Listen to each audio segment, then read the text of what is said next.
Good day guys! Ito naman ang inyong Lola. Welcome back to my channel! Ayan, maganda ang panahon ngayon. Talaga namang nakaka-relax. Ang sarap maglakad. Samahan nyo ko, halina. Maglakad tayo ng, I think, more than 10 kilometers ang gagawin natin ngayon. Dahil sa ganda ng panahon, kayang-kaya kahit 12 kilometers, day. Yes, nag-iba kami ng route. Ibang daan naman ang ginawa namin. Dapat sana bicycle pero we decided na maglakad na lang. Dahil nga ang ganda ng panahon. So mas masarap talaga maglakad. Ito ngayon nagpapahinga ng konti ang inyong lola. Dahil si Fabio, ayun, umiinom. Asa na ba? Ayun siya, oh. Nakita nyo? Umiinom siya ng tubig. Libre ang tubig dito. Kung may dala kang bote, sige, punuin mo. Pwede ka mag-igib. Libre ang potable water. Pagkaganda naman talaga. Sana ganito everyday. Sana ganito the whole year round.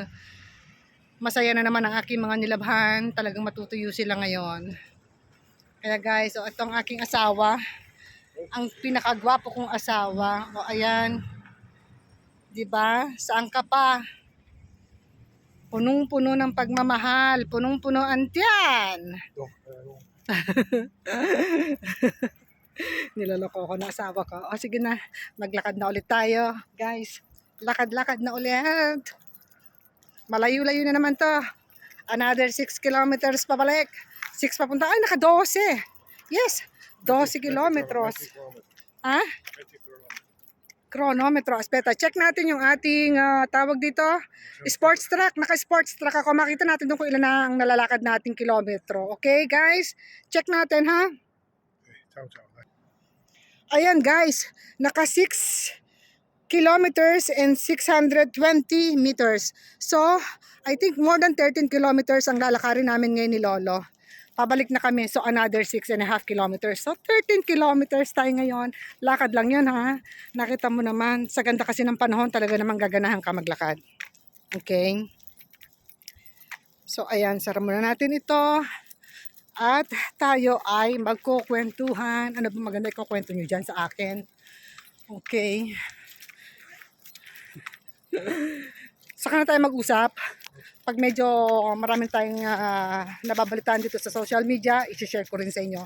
But for the meantime, ang mga balita sa ngayon ay yung about nagsisiwalaan, nangangawala, pati yung sa akin, nawala yung stream ads. Pero babalik din yun. Huwag ho tayo mag-alala. Ibabalik ni Meta yan. Dahil di ba, this coming November 10, meron naman yata panibagong rules na ibibigay si Meta sa atin.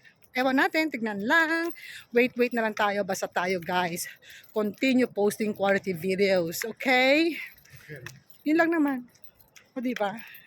O diba? O, bagay ba kami ni Fabio? Hindi ba sobrang ganda ko para sa kanya? Yabang ano.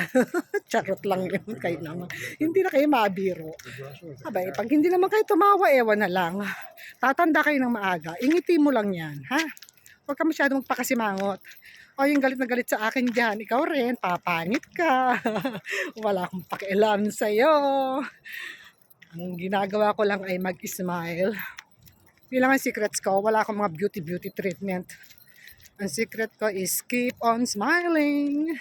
Keep on shining. Yan lang ang sikreto sa buhay ng isang tao. Never stress yourself.